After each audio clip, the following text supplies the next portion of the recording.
दोस्तों स्वागत है તમારું બધાનું આજના આપણે જોરદાર સ્ટેટસ વિડિયો એડિટિંગની અંદર મિત્રો ચેનલ સાથે નવા હોય તો ચેનલ સબસ્ક્રાઇબ કરી સાથે જ તમને ઓલ નોટિફિકેશનનું બટન છે તેને દબાવી ચેનલ સાથે જોડાઈ જજો આપણી ચેનલની અંદર તમને ડેઈલી ફૂલ પ્રોજેક્ટની અંદર નવા વિડિયોની નોટિફિકેશન મળતી રહેશે અને રોજ તમે નવા વિડિયો છે તે બનાવતા શીખી શકશો અને આપણી બનાવવાની રીત તમને સારી લાગે વિડિયો પસંદ આવે વિડિયોને લાઈક કરો ફ્રેન્ડ મિત્રો સાથે શેર કરજો અને નીચે કમેન્ટ બોક્સની અંદર જે પણ તમને સારી લાગે તે એક કમેન્ટ કરી દેજો તો ચલો આજ તમને આપણો જોરદાર જે સ્ટેટસ છે તે બનાવતા શીખડાઈએ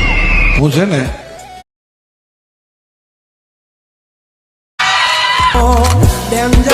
મોની અંદર તમે જે વિડીયો જોયો છે એવો વિડીયોનો બનાવવા માટે તમારે એક પ્રોજેક્ટ લેવાનો છે એક ફૂલ પ્રોજેક્ટ લેવાનો એના માટે તમારા ફોનની જે ગૂગલ એપ્લિકેશન છે તેને તમારે ઓપન કરી લેવાનું છે અને સર્ચના આઇકનમાં નામ લખી દેજો અલ્પેશ ક્રિએશન 01 તો નીચે તમને આ સાઇટ મળી જશે આના પર ક્લિક કરી દેવાનું છે ક્લિક કરશો તો આ રીતે તમારી પાસે ખુલીને આવશે અહીંયા જે સર્ચનું આઇકન છે એના પર ક્લિક કરી દો અને અહીંયા તમારે એક કોડ લખી દેવાનો રહેશે કોડ છે 0926 આટલું લખી સર્ચના આઇકન ઉપર ક્લિક કરશો તો તમારી પાસે નીચે છે એક પોસ્ટ ખુલીને આવે છે એના પર તમારે ક્લિક કરી દેવાનું છે જે પણ પોસ્ટ ખુલીને આવશે અહીંયા આગળ તમારે જે કોડ તમે લખશો એ પોસ્ટ ખુલીને આવશે એના પર તમે ક્લિક કરશો તો નીચે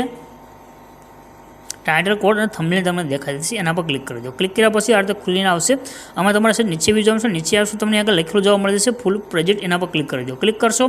આ પ્રમાણે તમારી પાસે પ્રોજેક્ટ એડ થઈને આવે છે રેડી અહીંયા જે સોંગ લિરિક્સ લખાયેલા આગળ આવી રહેશે ડાયલોગ તમારે એમ નામ રહેશે આગળ આવવાનું છે આગળ આવશે તમને ઇમેજ જોવા મળે છે આ ઇમેજને તમારે સિલેક્ટ કરી લેવાનું છે અને જે અહીં કલરની ફિલનું ઓપ્શન છે એમાં તમારે જવાનું ત્યાર પછી નીચે નંબર છે નંબર ઉપર ક્લિક કરી દેવાનું છે નંબર ઉપર ક્લિક કર્યા પછી તમારે જે ફોટા પર વિડીયો બનાવો હોય તે ફોટો સિલેક્ટ કરી પ્લસના આઇકન પર ક્લિક કરશો એટલે આ રીતે તમારો ફોટો એડ થઈને આવશે અને તમારો વિડીયો બનીને કમ્પ્લીટ થઈ ગયો બાકી તમારે કાંઈ પણ ચેન્જ કરવાની જરૂર નથી ઉપર જે શેરનું આઇકન છે એના પર ક્લિક કરી એક્સપોર્ટના બટન પર ક્લિક કરશો તો તમારો વિડીયો સેવ થઈને આવી જશે